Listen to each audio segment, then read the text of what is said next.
Buenos días nuevamente.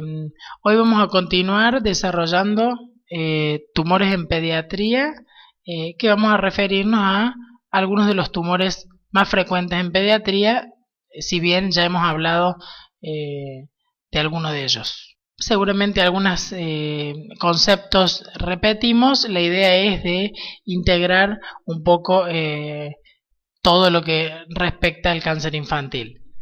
Sabemos entonces que no solo es una enfermedad, sino que incluye un gran número de enfermedades. Tiene características particulares cada una de ellas y por supuesto el comportamiento es absolutamente diferente entre sí.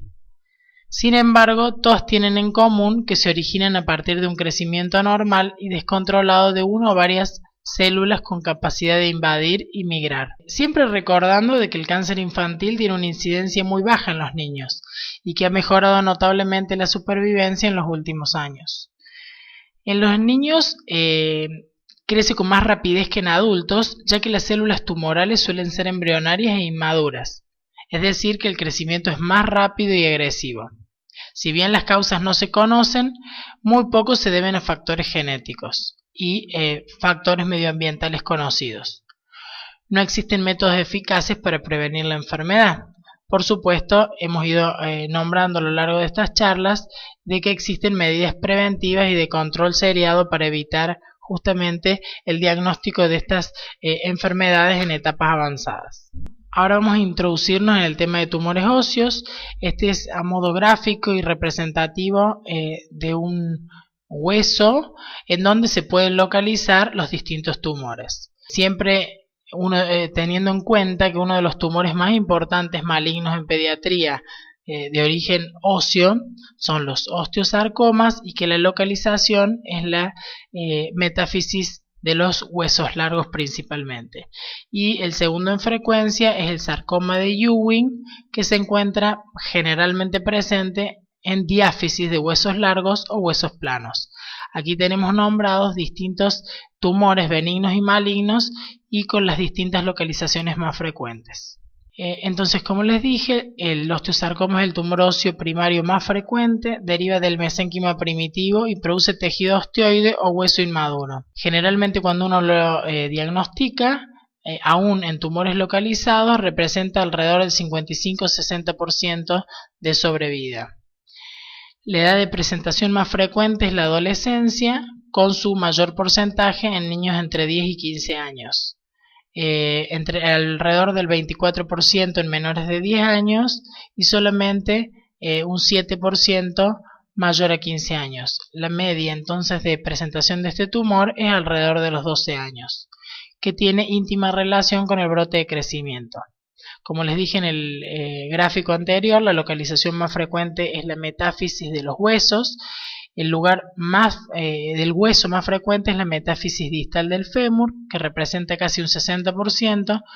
Luego en la metáfisis del húmero proximal, continuando por la tibia proximal, el peroné y fémur proximal. Tiene un predominio de varones sobre niñas. La etiología es desconocida, pero bien se han asociado algunos casos con antecedentes de radioterapia, lesiones óseas crónicas como osteomielitis crónica, encondromatosis, algunos virus que ya hemos nombrado en otras patologías como Coxsackie y adenovirus, a través de efectos antiproliferativos del P53. Y algunos síndromes genéticos como el retinoblastoma bilateral, que comparten algunos patrones genéticos, el Li-Fraumeni, enfermedad de Paget.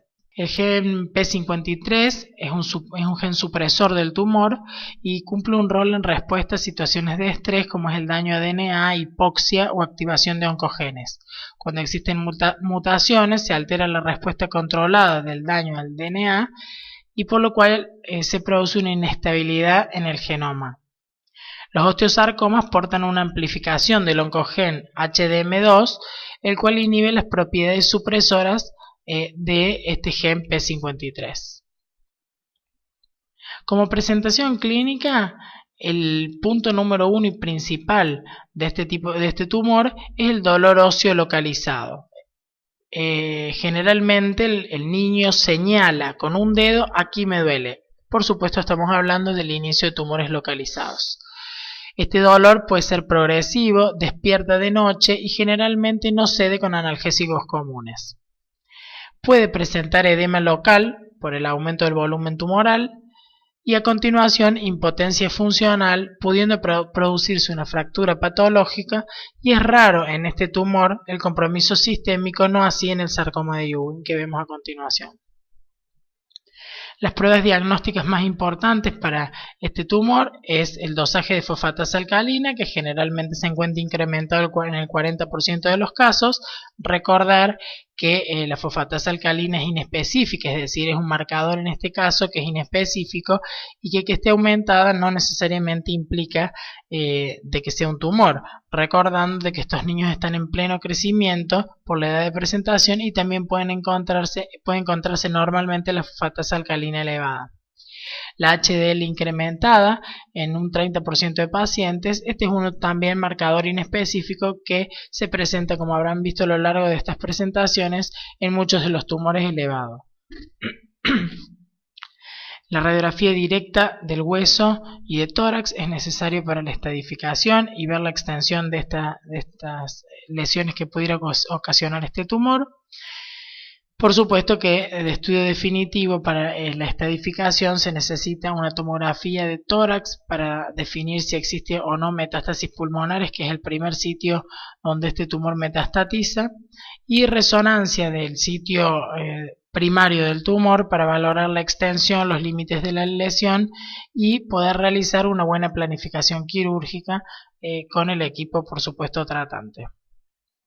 La cámara gamma ósea es necesario para también definir si existen metástasis a lo largo de otros huesos y la extensión de esta misma lesión, y la biopsia se debe hacer a cielo abierto, generalmente es incisional con incisiones pequeñas y siguiendo el mismo trayecto muscular dependiendo de la zona, y lo más importante, que se repite a lo largo de distintas escuelas y distintas bibliografías, es que debe planearse con la misma responsabilidad que el acto quirúrgico definitivo, es decir, por el mismo equipo quirúrgico que lo va a tratar, ya que se requieren de alguna metodología específica, extracción de la cicatriz por donde se introdujo, digamos, se realizó al principio para realizar la biopsia, es decir, que tiene la misma magnitud, obviamente salvando las diferencias probablemente de cirugías extensas que son en algunos casos, pero debe realizar, si se aconseja, que sea el mismo equipo quirúrgico tratante, o bien gente que tenga experiencia y conocimiento en lo que se refiere a tumores óseos. Acá tenemos a modo de ejemplos algunas fotos en donde podemos ver este paciente con una tumoración a nivel de tibia proximal probablemente, o peroné proximal. La imagen en este otro caso de un fémur distal, en donde se observa toda la esclerosis alrededor del hueso. Generalmente la imagen es radioopaca, en donde se demuestra que hay intensa formación de hueso, hay destrucción del periósteo, hay una intensa reacción perióstica, y generalmente el tipo de imagen es una esclerosis en el 45% de los casos y una imagen osteolítica en el 30%, mixta alrededor del 25%, y generalmente puede existir calcificación de los tejidos blandos, si bien el sarcoma de Ewing se presenta con mayores características de compromiso de tejidos blandos circundantes. Bueno, aquí tenemos otros ejemplos. Recuerden que es la localización más frecuente, el fémur distal. Acá tenemos algunos ejemplos con distintos métodos diagnósticos. Bueno, las imágenes radiológicas, ustedes habrán escuchar seguramente el triángulo de Codman, que se forma en el levantamiento del periósteo por la formación de hueso nuevo, ¿sí? Es decir, se empieza a formar el nuevo hueso, a veces de aquí, a veces de arriba, y se forma una especie de triángulo que se denomina triángulo de Codman. Las imágenes en sol naciente se observa secundario a la formación de hueso e infiltración de tejidos blandos, ¿sí? un patrón así difuso, esfumado alrededor del hueso con neoformación de hueso. Acá tenemos el ejemplo, ese despegamiento perióstico en donde se puede observar el triángulo de Codman. Y esta es la imagen de sol naciente en donde ese crecimiento irregular, esfumado alrededor del hueso con neoformación de hueso a nivel de tejidos blandos. No hay un sistema estándar de estadificación y generalmente en los tumores no metastásicos se puede decir que son de bajo grado, incluyendo un estadio 1, y de alto grado en el estadio entre el 2 y el 4. Y según la extensión local pueden ser intramedular, es decir, cuando se introduce la médula, o bien extramedular cuando ésta no está afectada. Acá tenemos el ejemplo de parte de esta estadificación con un centellograma corporal total en donde se observa un compromiso pulmonar bilateral, que es el primer sitio de metástasis de estos tumores. El pronóstico va a depender de la localización, de la extensión de la enfermedad al diagnóstico. Si el tamaño es menor a 5 centímetros, generalmente el pronóstico es favorable, mientras que si es mayor a 15 centímetros es desfavorable. Por supuesto que la resección quirúrgica también toma un gran valor en este tipo de tumores, ya que de ella dependemos mucho también para brindarles alguna chance de curación a estos pacientes. La histopatología nos va a informar en base a esta resección, esta pieza quirúrgica que los cirujanos extraigan, la respuesta al tratamiento preoperatorio, es decir, nos va a definir el porcentaje de necrosis que esta pieza tenga, y esto nos da entonces la respuesta que está teniendo esta terapéutica que nosotros estamos aplicando en este paciente. Si bien se necesita para decir que el porcentaje de curación tiene grandes chances o es elevado, se necesita un porcentaje mayor al 95%, mayor al 90% en alguna otra bibliografía, pero bueno, nos brinda también la información de saber si el tratamiento que estamos utilizando es el adecuado o deberíamos usar alguna otra línea de tratamiento, considerando de que tuviera muy mala respuesta o bajo porcentaje de necrosis. Bueno, en el tratamiento tenemos criterios para preservación de la articulación, que son en general el volumen tumoral de 450 centímetros cúbicos sobre partes blandas, la afectación de partes blandas y o conducto medular, y sin afectación del paquete neurovascular y articulaciones. Estos criterios los vamos a definir en forma conjunta con el imagenólogo y el cirujano oncológico, en donde se toman distintas medidas, ya sea por tomografía, por resonancia, con centellogramas, se superponen las imágenes, se sacan volúmenes tridimensionales, digamos en base al ancho, al largo, al volumen total que tenga ese tumor, y el compromiso, como digo, de paquete neurovascular y articulación. Es decir que siempre en la medida que estos criterios se presenten, uno puede tener la posibilidad de preservar esa articulación si no es indicada la amputación. Por supuesto de que es una decisión en conjunto muy difícil y que uno debe tener varios parámetros para poder definir esto, porque en este acto va a depender mucho el futuro de este paciente. También como tratamiento se hace la quimioterapia neoadyuvante, que comentamos en principios de tratamiento, que es la quimioterapia que nos ayuda a reducir el tamaño o el volumen tumoral y las micrometástasis que pudieran haber ya migrado, y es previo a la cirugía. A continuación se planifica esta cirugía y continúa con la quimioterapia adyuvante, que es para continuar eliminando esas micrometástasis que pudieran estar a distancia, visibles o no visibles, y que dura bastante tiempo luego de la cirugía. Este tumor es radioresistente, es decir que la radioterapia en general no estaría indicada. Bueno, hablando del segundo tumor óseo más frecuente, del sarcoma de Ewing, es un tumor indiferenciado que afecta principalmente huesos, solo algunos tejidos blandos. La modalidad más diferenciada de esta entidad se denomina tumor neuroectodérmico primitivo periférico o neuroepitelioma, esas son las siglas. Representa entre el 10 y el 15% de los tumores óseos malignos, como les dije es el segundo en frecuencia luego del osteosarcoma, tiene una incidencia anual de 2.1 casos por millón en menores de 18 años, nuevamente predomina en este rango etario de la adolescencia entre 10 y 20 años, si bien en el sarcoma de Ewing se presenta ligeramente puede presentarse en menores que en el osteosarcoma, generalmente alrededor de los 9 años podría ser un promedio. Nuevamente tiene predominio sobre el sexo masculino y la localización más frecuente, como nombré en el gráfico inicial, en los huesos planos como la pelvis, escápula, vértebras y las diáfisis de los huesos largos. Derivan de la célula de cresta neural pluripotencial, producen factor de crecimiento que simula al factor de crecimiento insulínico tipo 1, IGF-1, y a su vez el receptor para este factor de crecimiento se expresa en este tumor.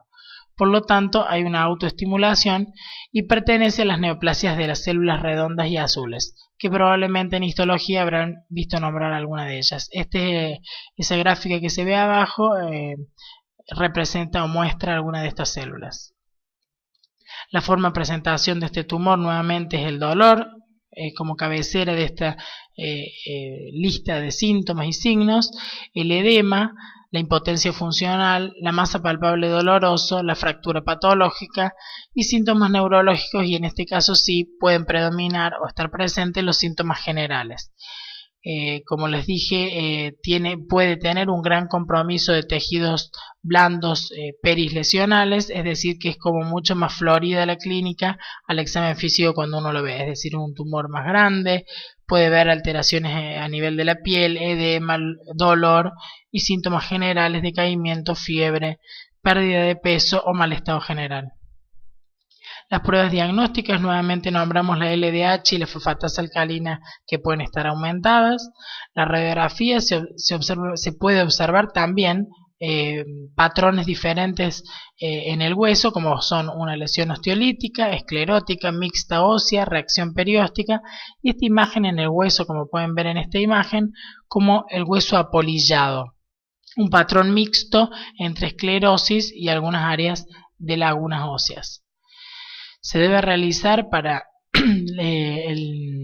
la estadificación, tomografía de pulmón para valorar las metástasis pulmonares, siempre tener en cuenta de que debe ser con cortes menor a 3 milímetros la tomografía. Probablemente en una tomografía de rutina que uno pide los cortes pueden ser de 5 o 10 milímetros, lo cual esto es importante aclararlo en el pedido, ya que si uno no lo aclara se hacen con los cortes convencionales y por supuesto en 5 o 10 milímetros alguna metástasis pulmonar se nos puede escapar y sin duda cambia el pronóstico, el tratamiento y el futuro de este paciente.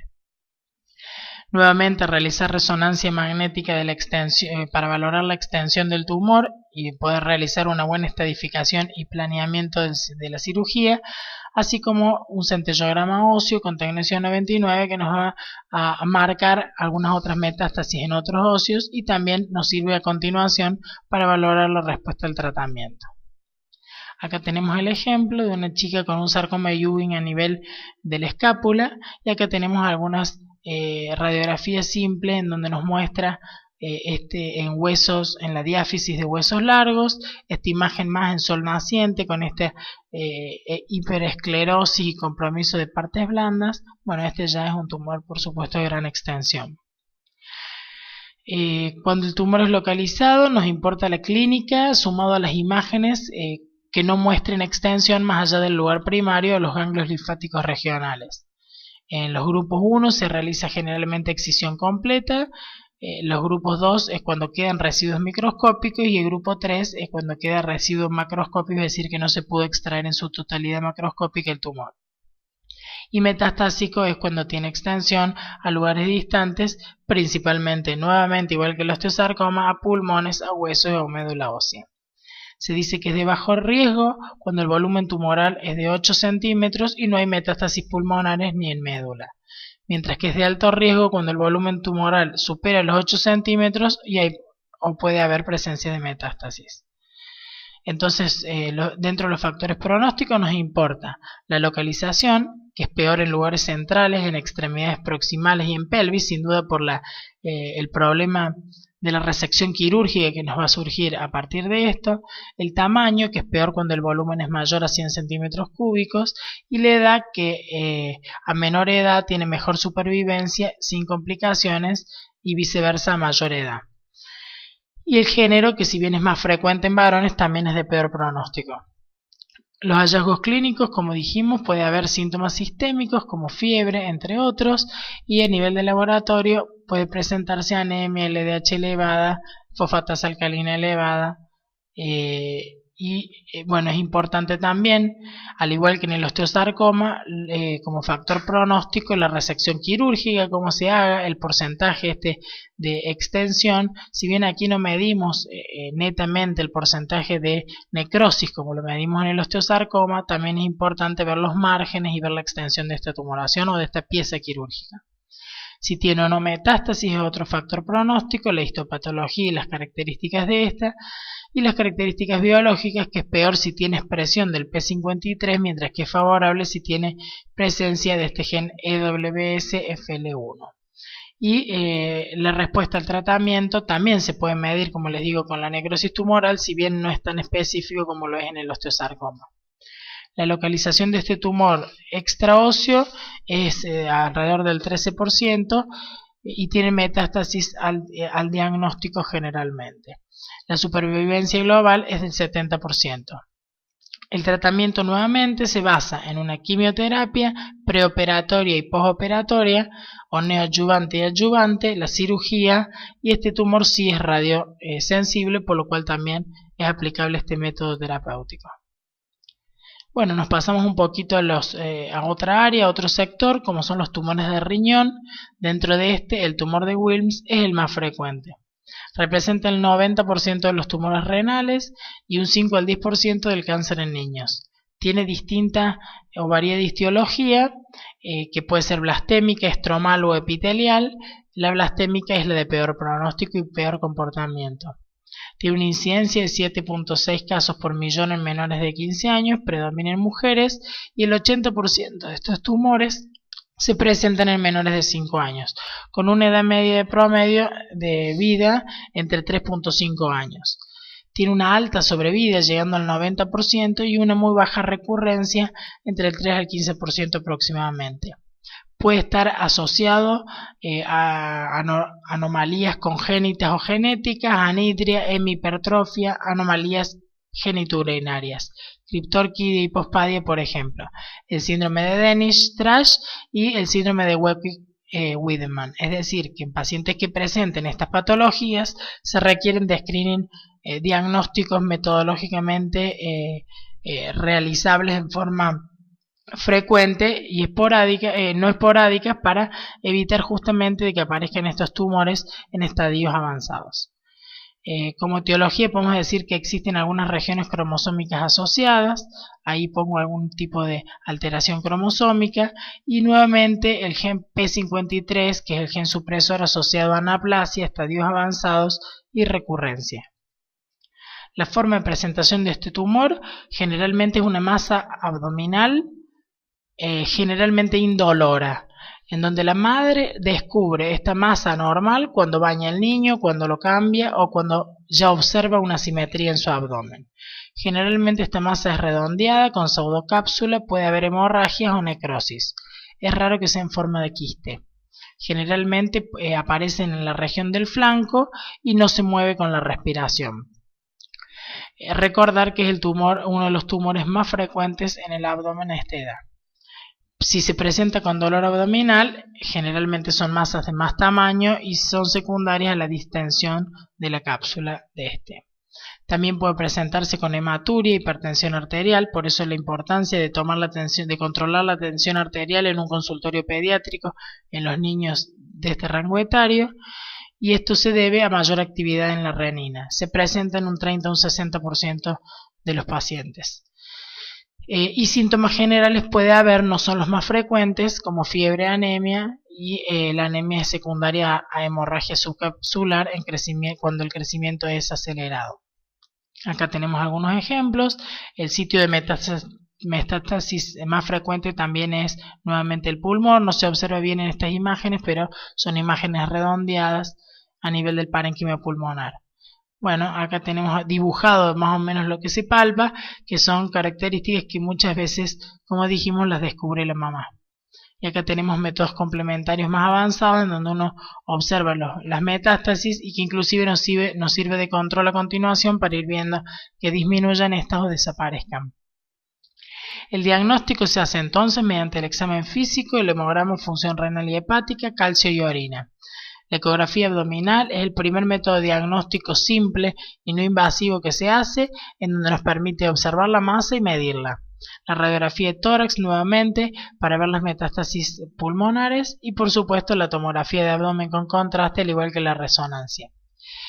Biopsia, bueno, lo pongo con signos de pregunta porque en algunas instituciones, obviamente con vasta experiencia y con años de tratamiento o de manejo de este tipo de tumores, está discutido si siempre es necesario realizar la biopsia, es decir que este tumor tiene unas características tan particulares y siendo el tumor de riñón más frecuente, generalmente en algunas instituciones se puede optar el inicio del tratamiento sin la confirmación por biopsia como es en la mayoría de los tumores.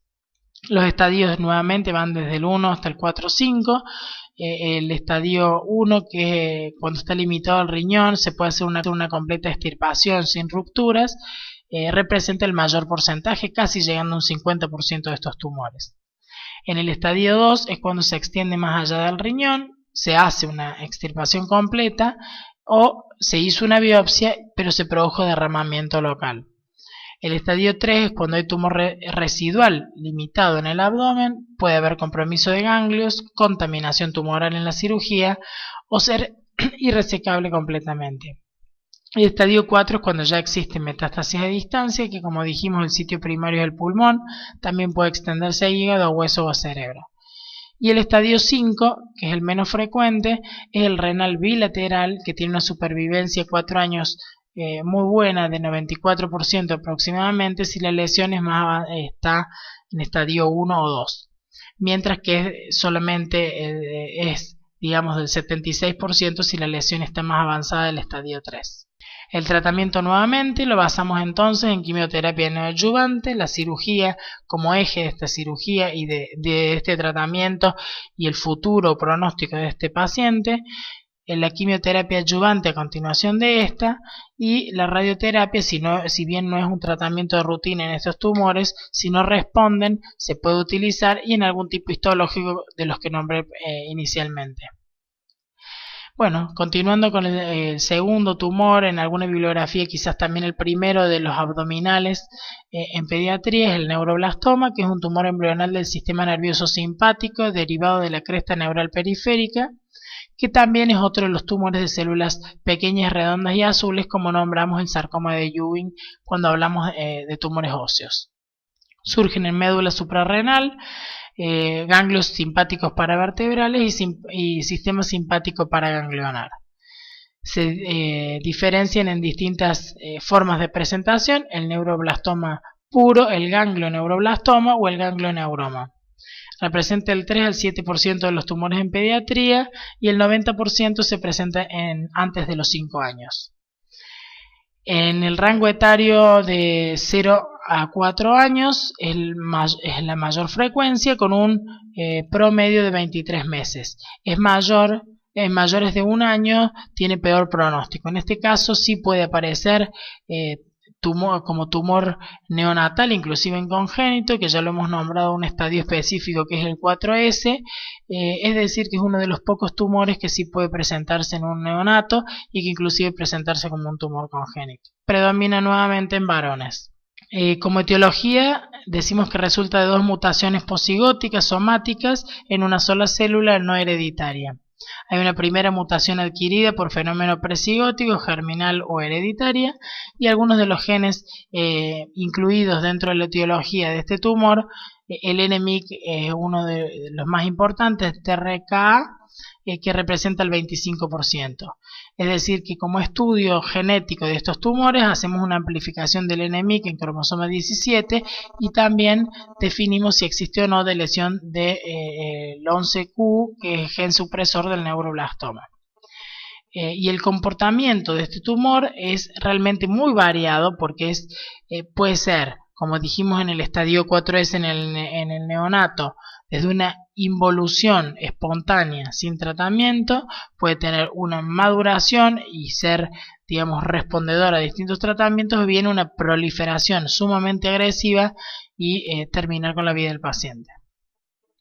Las formas de presentación también son muy diversas y muy amplias. En algún sitio a lo largo de la cresta del sistema nervioso simpático es donde se localizan estos tumores, generalmente como masa abdominal el 70%, que es dura, fija, y suprarrenal el 40%. A nivel del cuello solamente un 25%.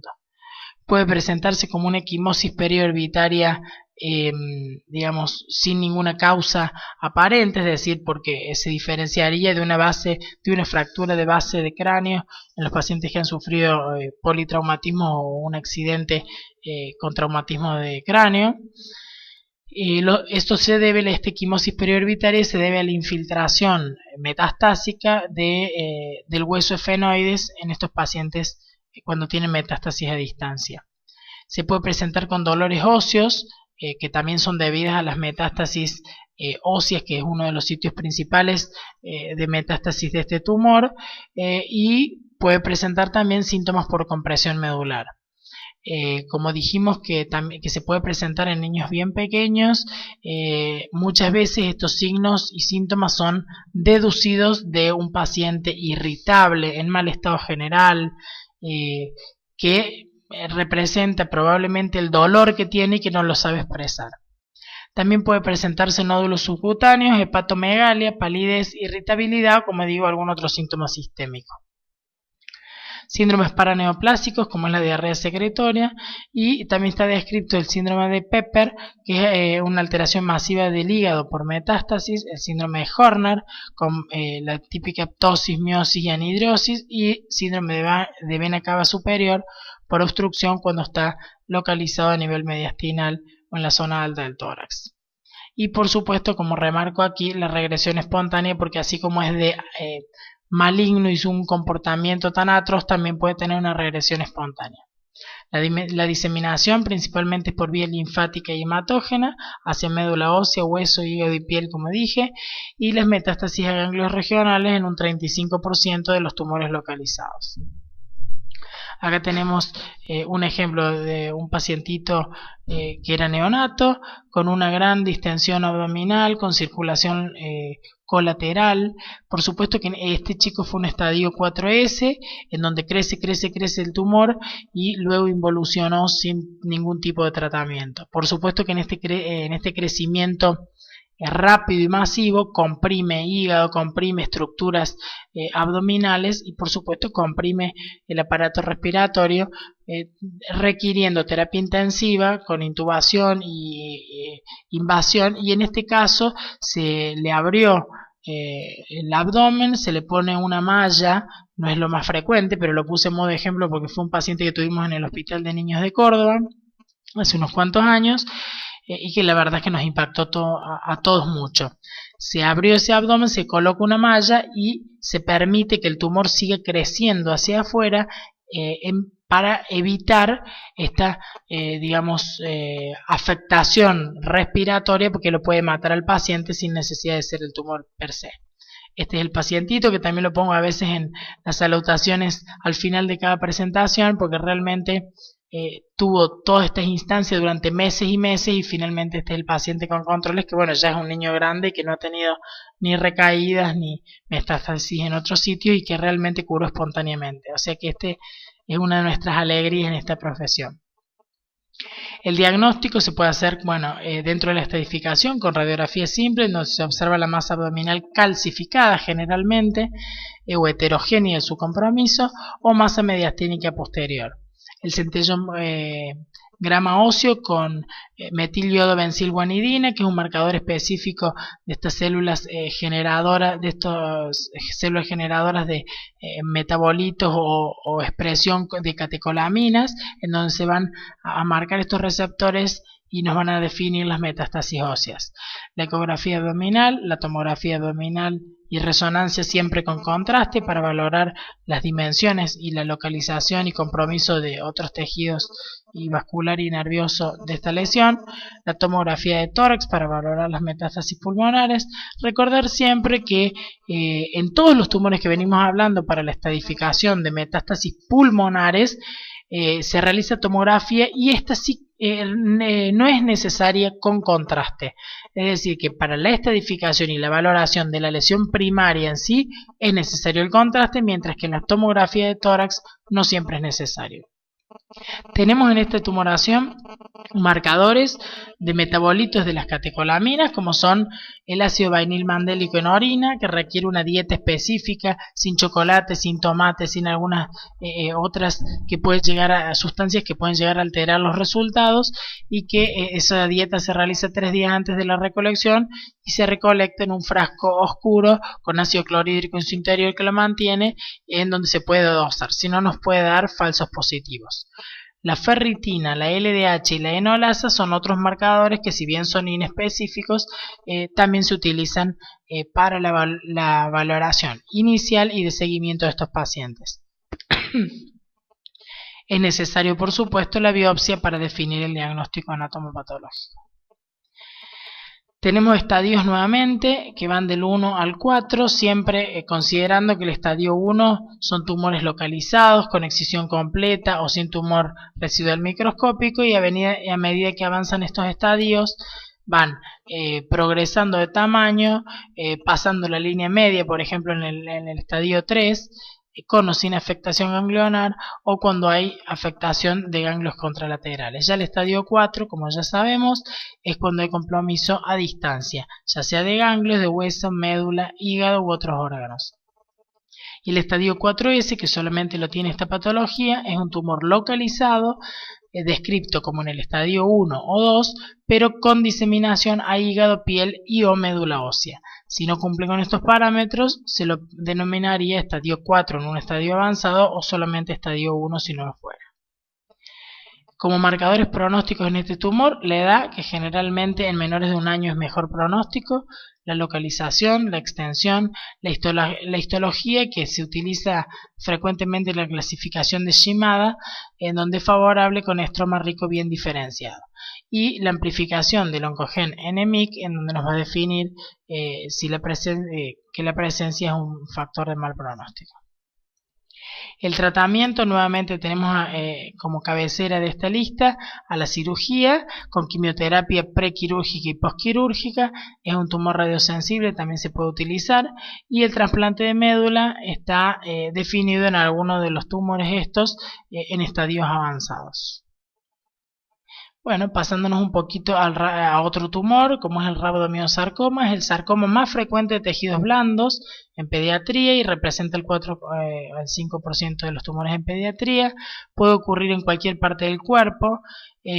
Alrededor del 5 años es el promedio de edad para la presentación de estos tumores y predomina nuevamente en el sexo masculino.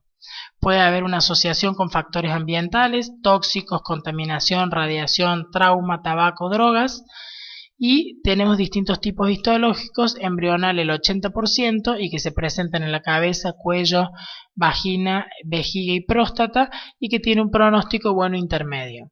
Mientras que el alveolar, que por suerte es menor porcentaje de presentación, es más frecuente en brazos y piernas y niños más grandes y adolescentes. El pronóstico es pobre o malo, es mucho más agresivo.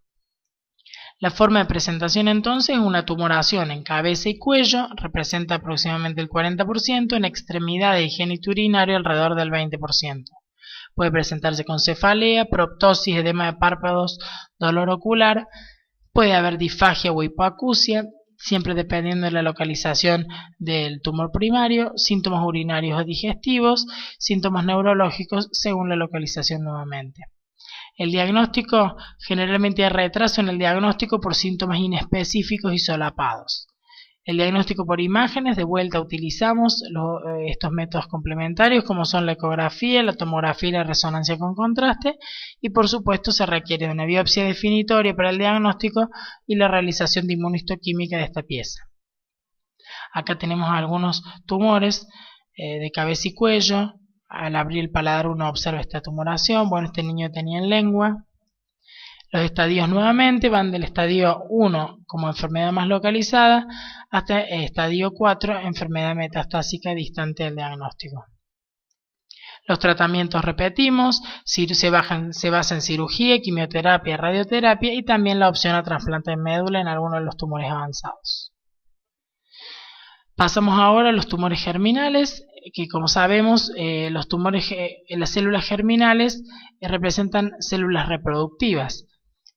Pueden ser extragonadales por migración embrionaria de estas células germinales desde parte caudal del saco vitelino, luego al mesenterio dorsal y para finalmente incorporarse en cordones sexuales de gónadas en desarrollo. Es decir, que en el trayecto normal, en el desarrollo embrionario y fetal del paciente, en la migración de estas células hasta finalmente sus gónadas, cuando en algún trayecto de esta migración quedan algunas de estas células, se pueden desarrollar este tipo de tumores en otras áreas que no sean las genitales.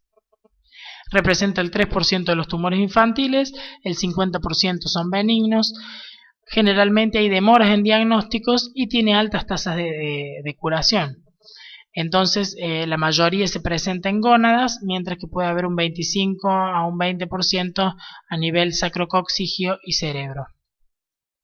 Acá tenemos entonces a modo de ejemplo o resumen lo que dijimos recién de una célula germinal. Si hay indiferenciación se transforma en un digerminoma. Si hay diferenciación puede ser un carcinoma embrionario.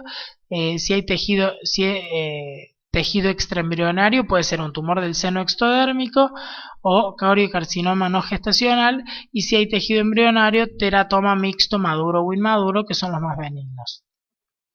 Algunas características de los tumores, estos solamente a modo muy resumido, los digerminomas son el germinal maligno más frecuente dentro de este grupo. Los teratomas inmaduros puros representan aún menos del 1%, los tumores del seno ectodérmico generalmente son unilaterales y se requiere el dosaje de la alfa-fetoproteína. Los coriocarcinomas generalmente son raros, muy agresivos y el pronóstico es muy malo. Se dosa la beta-gonadotrofina coriónica. El carcinoma embrionario es raro, se secretan estrógenos y los signos y síntomas del pseudo presentan como pseudopubertad precoz o hemorragia irregular. También son dosadas ambos marcadores, la alfa-fetoproteína y la beta-gonadotrofina coriónica. En los tumores mixtos la combinación más frecuente es de digerminoma con el tumor del saco vitelino. La forma de presentación son masas asintomáticas en más del 60% de los casos, por eso los diagnósticos generalmente son en etapas avanzadas. Puede presentarse con dolor pélvico, síntomas neurológicos, irregularidades menstruales, síntomas digestivos como dispepsia, distensión abdominal, ascitis, cambios en el hábito intestinal, obstrucción o alteración urinaria. Acá tenemos algunos ejemplos. Por supuesto que este tumor sacrococcigio es algo impresionante, que normalmente tampoco es que llegan en este estadio. Es un chico desnutrido, con mal estado general, probablemente abandonado. En testículo, bueno, acá acostadito este niño que es delgadito, se puede observar ahí la masa. Bueno, y algún estudio acá por imágenes en donde se observa esta gran masa tumoral. El diagnóstico entonces con imágenes, ecografía, radiografía de tórax, tomografía y resonancia. Los marcadores tumorales, como hemos nombrado, la alfa-fetoproteína está elevada en tumores de saco vitelino, teratoma inmaduro, carcinoma embrionario, tumor mixto de células germinales y poliembrioma, y la gonadotrofina coriónica humana en el digerminoma, coriocarcinoma, carcinoma embrionario, tumor mixto de células germinales, poliembrioma y seminoma. Es necesario la biopsia. Acá hacemos un punto de discusión probablemente a veces con algunos cirujanos, debido a que ellos, a veces tenemos esta disquisición porque se observan estas masas tumorales, a veces resecables, y se entra a cirugía sin una planificación específica, sin dosaje de estos marcadores. Se realizan por ahí cirugías muy amplias, muy sangrientas o muy secuelares, digamos, y estos tumores son extremadamente sensibles a la quimioterapia en su mayoría, por lo cual muchas veces con una buena planificación, con dosaje de estos marcadores y con una planificación para saber qué tipo de tumor estamos orientados, se puede realizar previo a esta cirugía tan grande, que sí o sí la vamos a necesitar, se puede realizar esta quimioreducción y los tumores realmente reducen significativamente. Entonces se le hace mucho más fácil posteriormente al cirujano realizar la planificación quirúrgica y con, digamos, menos daños, menos secuelas y menos sangrienta esta cirugía. O sea que contamina mucho menos. El tratamiento entonces, la cirugía, la quimioterapia y por supuesto es importante conservar la fertilidad desde un inicio del diagnóstico. En lo referente a los tumores de hígados, estos son poco frecuentes con una incidencia de 2.4 niños cada 100.000, de los cuales la gran mayoría, de este 2.4 son hepatoblastomas. Es decir, que representa el 90% de los tumores hepáticos menores de 4 años, mientras que el hepatocarcinoma tiene un porcentaje mucho menor. Si bien este es mucho más agresivo, o sea que dependiendo de la estadificación, siempre el tumor más frecuente finalmente tiene mejor comportamiento. En general, la supervivencia general es del 70% para el hepatoblastoma, mientras que del 25% para el hepatocarcinoma. Y tiene mayor incidencia nuevamente en esta enfermedad genética de Begue-Wiedemann. Por eso la importancia del seguimiento de estos pacientes. El hepatoblastoma, que dijimos es el más frecuente de los tumores de hígados, en pediatría representa el 1 o el 2% de los tumores en menores de 15 años, el 80% en menores de 3 años. Es el más frecuente de los tumores hepáticos malignos y puede estar asociado a algunas enfermedades congénitas como nombramos. La forma de presentación puede ser un nódulo solitario, en su mayoría, llegando a un 80% de esta forma de presentación, o infiltración difusa en el 20%. Los síntomas generales puede tener, según el compromiso hepático, y síntomas generales como anorexia, pérdida de peso, anemia. El diagnóstico, lo más importante, por supuesto que se confirma con biopsia, pero es la realización de marcadores tumorales como es la alfa-fetoproteína, que está elevado y positivo en el 98% de los casos. Este marcador nos sirve como diagnóstico y también para seguimiento y marcador de recaída en el caso de algunos pacientes. La tomografía y la resonancia es importante para valorar su extensión y compromiso vascular. El tratamiento, el 50% es resecable y otro amplio porcentaje necesita quimioterapia y puede utilizarse la radioterapia. Acá tenemos el ejemplo del hepatoblastoma en imagen. Ahí se observa toda esta imagen redondeada, no sé si se observa bien en esta imagen, y acá lo que representaba en este niño con una aparente hepatomegalia, si bien era dura, y se marca la diferencia con una hepatomegalia congestiva. Bueno, como el tumor maligno más frecuente del ojo es el retinoblastoma, es el tumor de los conos de la retina, está poco diferenciado, presente en niños desde el nacimiento. Por eso la gran importancia que tiene en la actualidad la aplicación del screening neonatal, de la valoración oftalmológica en niños desde el nacimiento, con una frecuencia después anual generalmente hasta los 5 años, dependiendo de distintas escuelas. Existe un defecto del gen RB1 del cromosoma 13q14, cuando son unilaterales, generalmente el promedio de presentación es a los 24 meses y no son hereditarios. Entre el 60 y el 70% no tienen relación con otros tumores y se considera un tumor esporádico. Mientras que los bilaterales se presentan a un promedio de edad menor de 13 meses y son hereditarios en el 90%. La edad se presenta en edad más temprana, como dijimos, y tiene relación o puede tener relación con otros tumores y tener una forma familiar. Por eso el asesoramiento genético en estos pacientes es importante.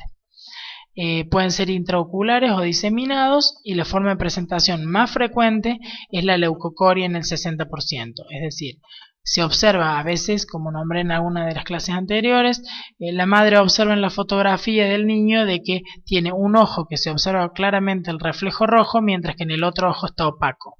En ese caso el ojo opaco sería el que tiene esta leucocoria y que es la manifestación de este tumor en estos lactantes o neonatos. El estrabismo se presenta con menor frecuencia en un 20%, como ojo rojo doloroso es otra forma de presentación, así como el glaucoma y disminución en la visión. Acá estábamos hablando de lo que es de la foto, que les decía, que se observa el reflejo rojo normal, aquí no hubo esta opacificación corneal. El estrabismo, bueno, algunos otros tumores ya exageradamente grandes. El diagnóstico, bueno, pueden ser diagnosticados precozmente sin confirmación histológica. Este sí es uno de los tumores que prácticamente no se hace en el mundo ningún tipo de confirmación histológica. Se hace examen físico, oftalmoscopía indirecta con midriasis, ecografía para hacer diagnósticos diferenciales de leucocorias, como pueden ser algunas parasitosis, cataratas, algunas otras cicatrices. En la tomografía se pueden observar calcificaciones, se hace también resonancia magnética, estudio de la médula ósea, biopsia en algunos casos puntuales y punción lumbar para realizar una estadificación adecuada. El tratamiento consiste principalmente en la cirugía o enucleación de ese ojo. Actualmente hay mucha preservación de ojo con cirugías mucho más localizadas. Se puede hacer radioterapia, crioterapia o fotocoagulación, termoterapia y actualmente existe quimioterapia no solamente sistémica sino también con la inyección de quimioterapia intralocal. Y se describe algún tipo de terapia génica que todavía no está aplicada en forma definitiva. El pronóstico, el 95% es curable. Las exploraciones oftálmicas rutinarias son generalmente hasta los 6 años, una vez diagnosticado hasta, desde que es neonato hasta los 5 o 6 años. Y los hereditarios obviamente tienen mayor riesgo de presentar segundos tumores, sobre todo el osteosarcoma, que comparten patrones genéticos. Como conclusión podemos decir que el rol del pediatra para una detección temprana es importante este punto de esta detección temprana, ya que nos va a permitir un mejor pronóstico, menos complicaciones, menos intensidad en los tratamientos, mayor sobrevida y posibilidad de curación. Es decir, que el rol del pediatra es muy importante antes que llegue al oncólogo. Es importante el apoyo, la ayuda, la contención al momento del diagnóstico y luego durante el tratamiento, el rol del personal de salud y circulación de personas para el control de infecciones y por supuesto el control a largo plazo del paciente curado. Esta conclusión ya la puse en alguna otra de mis presentaciones, pero me parece sumamente importante ya que justamente depende la gran mayoría del diagnóstico precoz y oportuno para un tratamiento adecuado del pediatra o del médico clínico.